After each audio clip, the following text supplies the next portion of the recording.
Welcome to Legends in Leadership, brought to you by ISF and the Carrington Group. Legends in Leadership is an inspirational podcast featuring the stories of leaders who are making a difference. Our goal is to inspire you with the stories of leaders who come from humble beginnings, overcome challenges, and ultimately rise up to make a difference in people's lives. Well, good morning, folks. This is Tyler Tallman, and I want to welcome you to Legends in Leadership, episode number 28. I have a feeling this is going to be one of the more fun shows that we've done in a while. Absolutely. I don't know what tells me that, but I just think it's going to be good. I'm a family officer with the Carrington Group, and my co-hosts on today's podcast are Dr. Blair Ritchie, Executive Director of ISF, and Jason Smith, Kyle Watkins, partners of mine with the Carrington Group. We like to kick off things with a little bit of leadership trivia. We're fascinated by the stories of leaders who, like us, come from humble beginnings and then rise up as leaders to make a difference in people's lives. So, Dr. Blair, what do you got teed up for us today? All right, you guys might have actually get this one. I'm not sure, but here we go. Today's legendary leader developed a worldwide following based on one of the most influential books written in the first half of the 20th century. He was born to impoverished Missouri farmers. As a boy, he was quite unskilled as an athlete, like some of us. But he found that he had a way with words, and that words were effective in building friendships. He joined his high school debate team, became a skilled orator. His first jobs were all about traveling salesman-type positions, and after a brief foray into acting, he pitched his idea to teach public speaking to adults at the local YMCA. He soon expanded his teaching by offering other courses focusing on everyday needs of business people. His career took off as he developed his own curriculum for an institute that made him a pioneer in the field of adult education and self-improvement. Even though he's been dead for nearly 64 years, leaders still today look to his institute to refine their people skills needed for success in life and business. Who is this legendary leader? I'll be back at the close of the program, Joe. We're going to give Christa the first chance at that at the end of the show. I think she knows. I think I do. It's kind of like the right one for her, right? Absolutely. Yeah. Well, today, folks, we continue featuring CEOs and leaders from the SMU Cox Dallas Business Journal, top 100 fastest growing private companies in North Texas. I'm really excited about today's guest, Christa Haberstock Colson. She's an absolute talent, an accomplished business professional. As a matter of fact, Christa is an accomplished executive, musician, actress, and comedian. She's blurred the line between talent and agent by living large on both sides at the same time. For over 2 decades, Christa has dedicated herself to the management, consultation, and representation of the busiest professional keynote speakers and finest corporate entertainment anywhere. In 2009, Christa founded the C Agency, an elite team of corporate event professionals, speaker managers, and agents. C Agency has twice been awarded spots in the top 20% of the Inc. 5000, and in 2018, C Agency ranked on the Dallas 100 list of the fastest growing companies here in North Texas. You're an accomplished recording artist, having written, performed, and produced award-winning songs which received radio play in the United States, Canada, and West Africa. You're also a successful improviser and actor. You co-founded the Dallas premier all-female improv comedy troupe. Just as you think Christa can't possibly be more diverse and talented in any other areas, well, she is. She's also done time as a stand-up comedian. She was voted the top 4 finalists and wildcard pick in the Edmonton 2007 Last Comic Standing. And most recently, she was invited to open for Caroline Ray and Kevin Nealon. You're originally from Edmonton, Alberta, Canada. You now reside in Dallas. And as she says, she has 1 handsome husband, 2 or 3 perfect children, and a collection of brutal yet entertaining careers. So, wow. Welcome to the show. I fell asleep during that. We've been incredibly lucky, Chris, to have a lot of amazing guests on our show over the past many months. But I have to admit, as I prepared for this particular podcast yesterday and the day before, I had a big smile on my face, kind of looking at your journey and where you've been in your background. And I thought to myself, I'd be remiss if I didn't start the show and ask you, how on earth did you get into comedy? Yeah. You've been a singer, so talk a little bit about your comedy stint and being a singer. Okay, well, I'm glad you asked. So I come from a pedigree of performers, so people in my family just have that kind of, ham bone DNA in our family. And I started with music and did a lot of performing with music, but throughout my life, I just... we're always jockeying for position in my family of the funniest one, and I am clearly the winner of that all the time. And I say that just for my brothers. And so, it was just one of those things. It's like someone says, well, you're funny. I'm like, yeah, I'm funny, whatever. Well, you mentioned Caroline Ray. I actually booked her into an event. I booked her into a couple of events, and she's Canadian, I'm Canadian. We're really like-minded. We just had a lot in common. And so one day at one of these events, she was actually getting her hair and makeup done, and I was in her green room area, and we're talking, and she goes, "You're really funny." And I said, "I know." And it's just one of those things. And she said, "Open for me at my show next week." And I was like, no, absolutely not. But I also am blessed with that DNA that just says there's an opportunity you're going to regret if you don't do it, even if you look dumb, do it. And so she did great at the show, and then she called me the next week, and she said, "What about my offer? Will you open for me?" And I said, "Yes, I will. I will." And she's like, "Do you have a set?" And I said, "No, I don't." And so my first time on stage in a comedy club was in the Meatpacking District in New York City, opening for Caroline Ray, and I did my first 5-minute set, and it went okay, and then I went outside between shows and tweaked my set and came back, and it was actually not bad. It was for the first time on stage being in New York City. So yeah, it was nuts, guys. That's amazing. So then how did that lead to your being a finalist in the Last Comic Standing? How did those two things relate? How did you get there?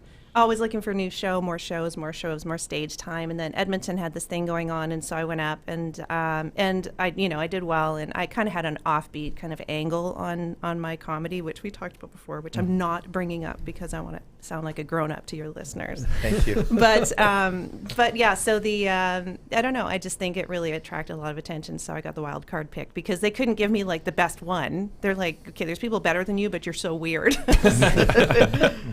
Amazing. So what's your hockey allegiance? That You're is from Canada. So insulting you would say that. You said Edmonton twice in my Okay, I just want to make sure. Listen, we're in the middle of hockey season right now. Yeah. I didn't know if you'd adopted the Stars, Yeah. After their big win last night. I'm just not going to talk about it because I get really angry and vulgar when I talk about hockey, as Canadians do. Yes, it's true. Yes, I've done my time banging on the glass and that whole bit. Yeah. Very nice. That is awesome. I was listening to a podcast that you were on a couple of months back, and you described yourself as fiercely independent and creative. So I'm curious, from your perspective, how does independence and creativity play into being a successful entrepreneur? I think those two things play into having a really unique angle on everything. I got an arts degree in music, and then I went on and got an elementary education degree in elementary music. And this is all in Canada. So when I moved to the States, I had zero experience with any of your business practices. I have friends who went to business school. You guys have plenty of people on this podcast that went to business school. I did not. Mm-hmm. And so I think there's a real opportunity for the creative. And I am independent. So I think I'm not the best employee probably. But, I just have my own ideas and I want to do them and I want to do them now and I don't want to run them up any kind of flagpole. And so those two things I think play well into just doing things differently. And your greatest strengths are your greatest weaknesses too. So those two things definitely, I'm super ADD, I'll see something and go, ooh, I should do that. And the next thing I know, it's 6:00 and I'm like, I need to do payroll. So that's a weakness of mine, but it's also a strength because I think I can stand out amongst kind of the, I've had someone say it's like corporate eyewash. When you look at other people's websites and maybe you look at mine or my bio, things are just different. Mm-hmm.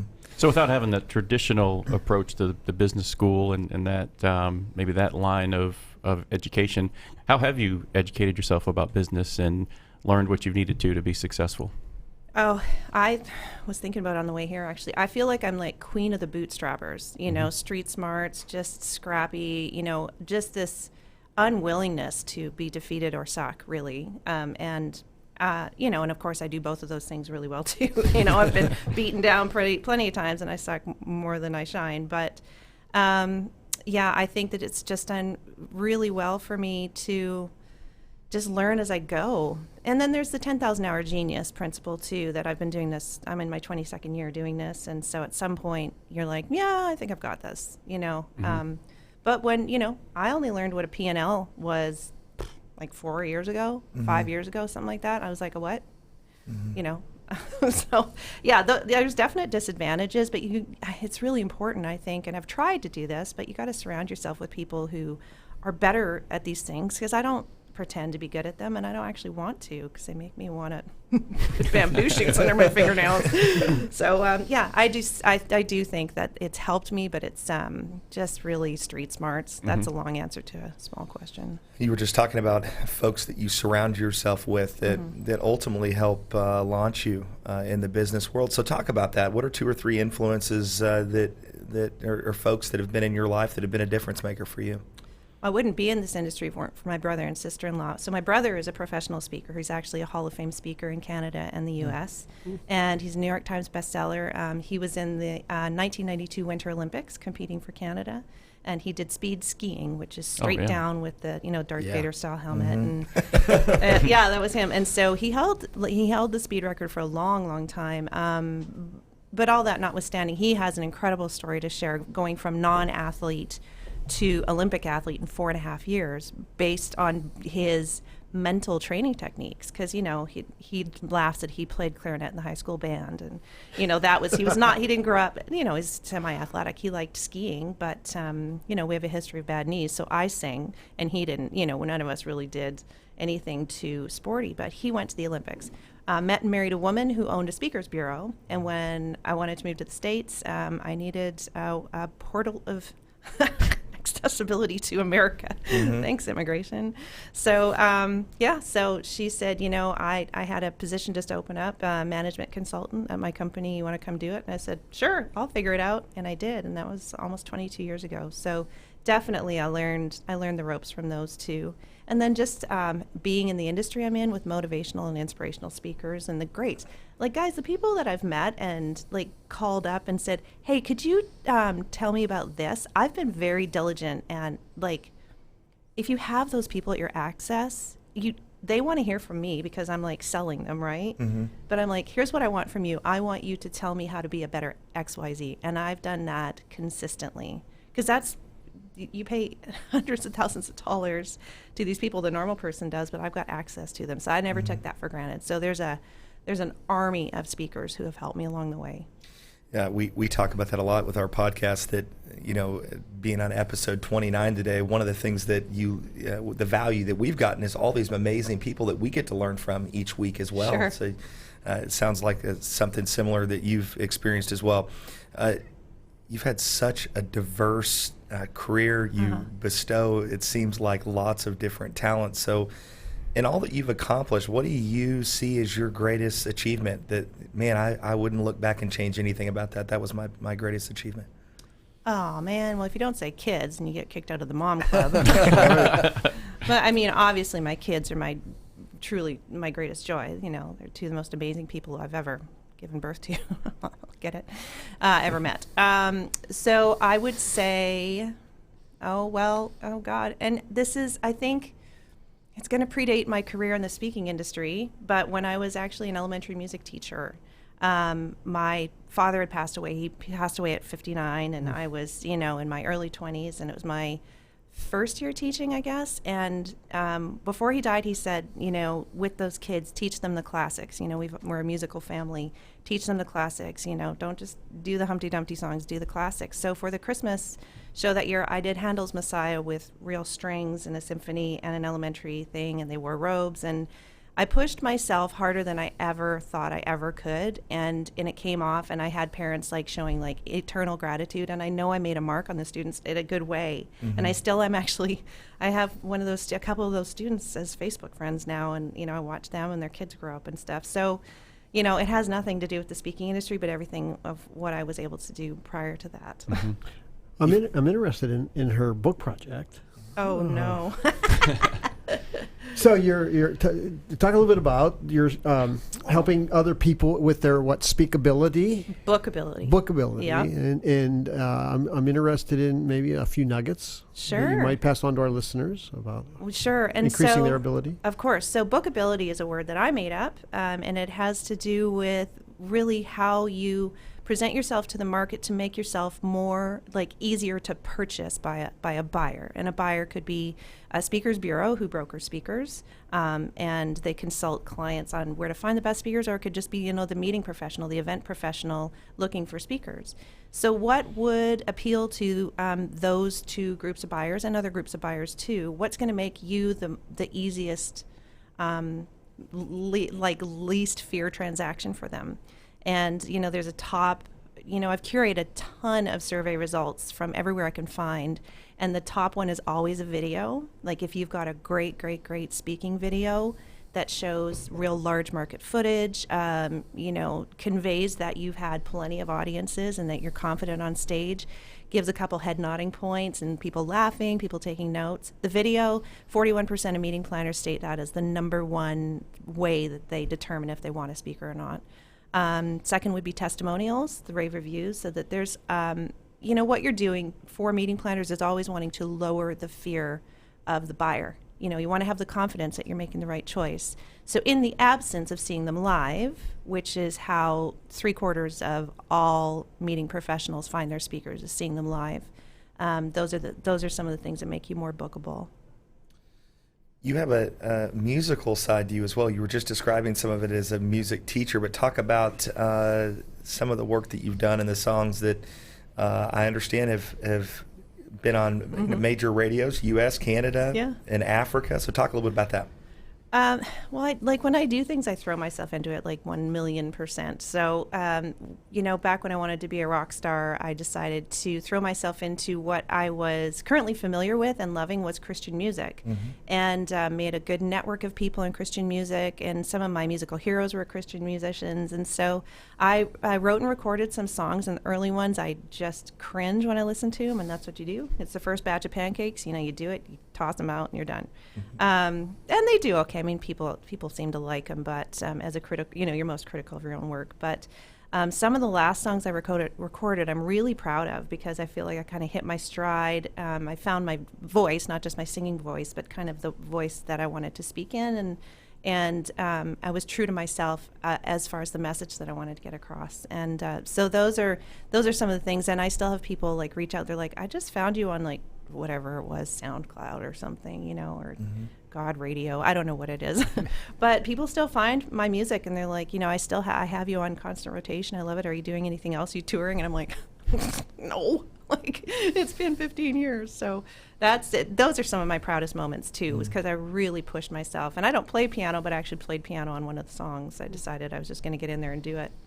So working on the talent side and then also booking talent, are you able to coach people and kind of help them along and develop, or is it so much just a God-given or intuitive ability? How much is coaching and how much is talent in the space that you're working in with speakers? That is such an awesome question. I do feel like my stage time, whether it was with comedy or improv or music, whatever it is has helped me understand the artist mentality. So when I work with a professional speaker, I can see when they're creative, creative juices are starting to spike, and I'm like, okay, they don't want to see this from a business angle right now. They need what they need, because if you're going to be on stage, you have a creative bent to it, right? So as far as it being a God-given ability, I do think there is a lot of that. I think there's a natural bent towards speaking, and it is number one greatest fear, above dying, really, is public speaking. So if you're going to be on stage, there's got to be something that draws you there, then you're good at it. But yeah, and it's funny, I don't speaker coach. If someone's up on stage and they need to clean up their presentation, I actually send them to my brother. I'm like, Okay. he can help you, but I won't. Like, I'll work on your marketing package and make your video and all that like the best that we can present to market. But as far as the speech, that's on the speaker. They're the talent. I'm not. One of the things I love to talk to leaders about, they always have their greatest achievement, but there's always a setback or a disappointment or a failure. So what is your greatest disappointment or setback, and what'd you learn from it? That felt like a loaded question. No, you know what, I mentioned this before, like your greatest strength is your greatest weakness. So I'm a creative person. I'm empathetic. I love people. I just really, I do care about people. And I think that creates blind spots where I don't see things coming, really. So, C Agency, we built it up into something really big and beautiful. And over the matter of two and a half weeks, it went from a $4.2 million company to a $100,000 company because of a domino effect that I still can't quite understand. And there's a big fat blind spot that one day, it's like a black hole for me. And so the talent I was representing went elsewhere, and the speaker or the people who worked for me also went elsewhere or went with the speakers. And I was left with one person working for me and 3 speakers. And it went from 31 speakers to 3 almost overnight. And it was devastating, financially, of course, but God, personally, like these people, I still love them, of course, and but I was actually just putting some pen to paper last night because I'm a real verbal processor, and so as I was kind of journaling, and I still have to work through this. Like it was devastating. It still is in a lot of ways, but we're in a weird profession where, like people are our inventory. And so as much as I was surrounding myself with these people that I was, so invested in their business and want to see their business grow and do everything I can, and, blind spots and all, at the end of the day, I'm still selling them as a product. And if that product can talk, that product has legs and they can leave, or they have thoughts and fears just like everybody else. And so it is a weird dynamic. It is a very strange dynamic that I think has, taken the best of us in this industry and made us a bit cynical.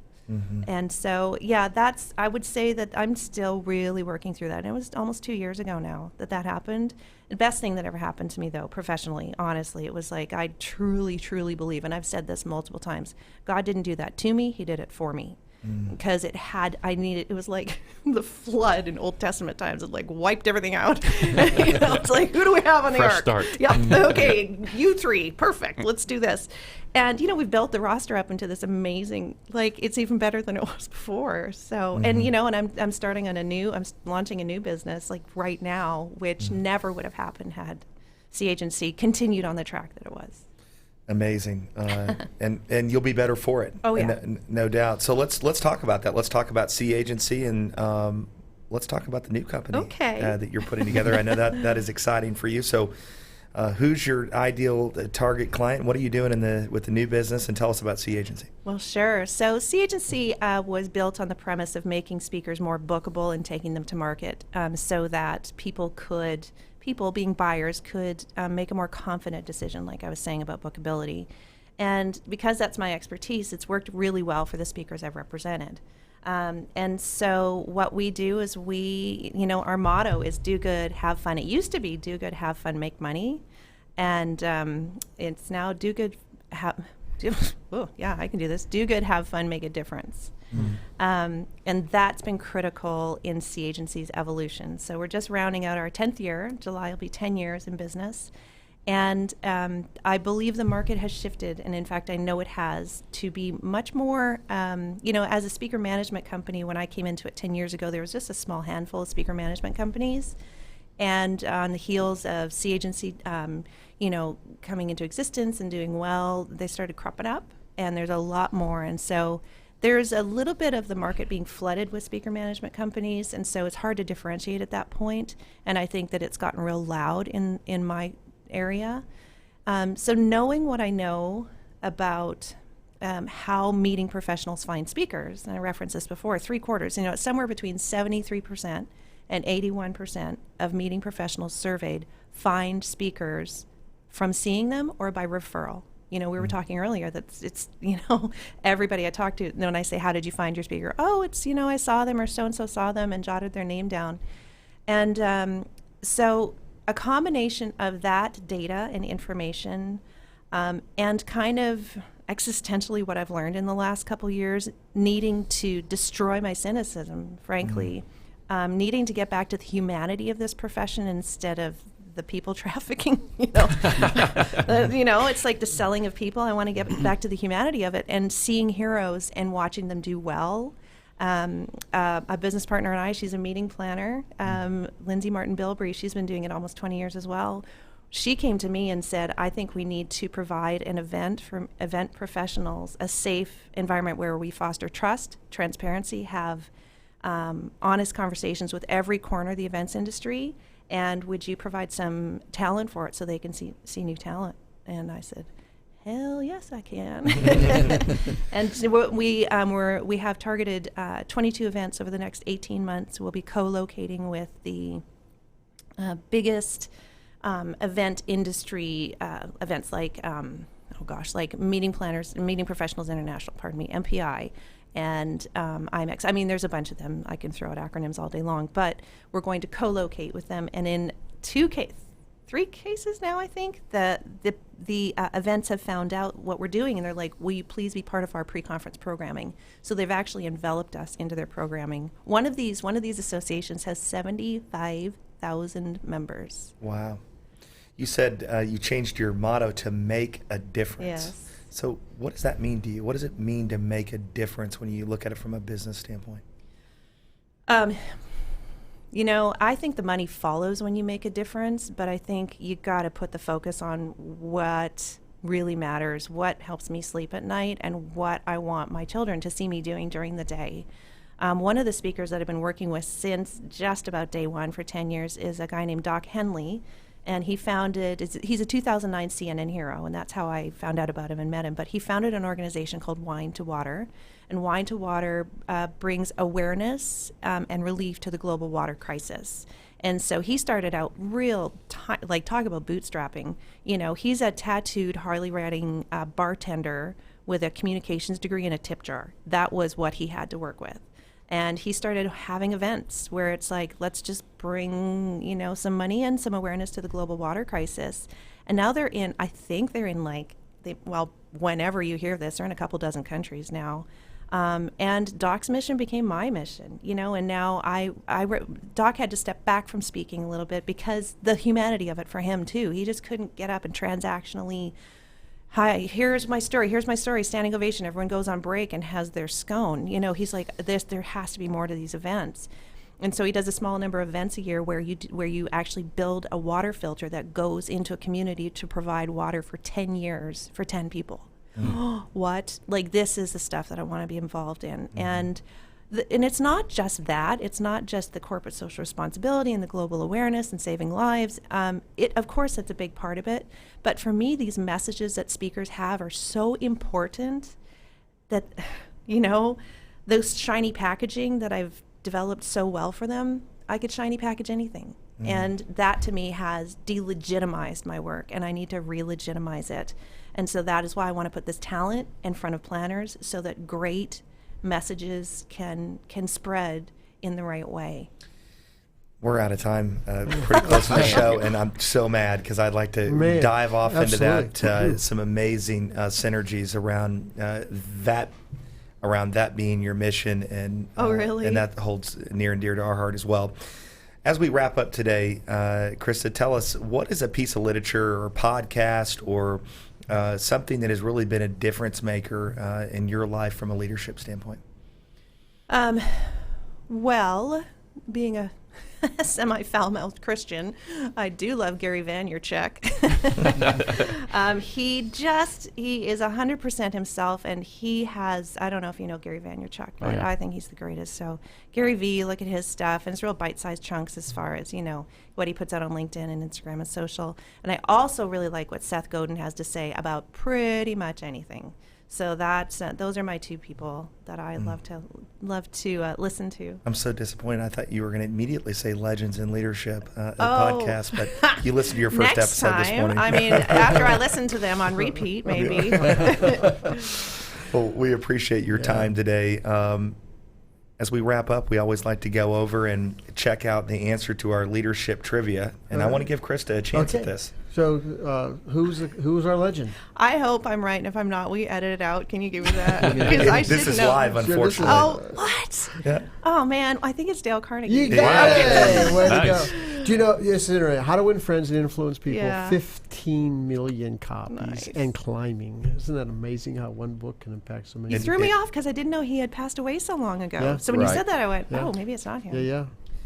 Christa, it has been so much fun having you me on the show too. today, and I had a great time, and I think we all had a great time. Hope you Absolutely. did as well. I did. And can't thank you enough for taking time out of your busy schedule to be with us.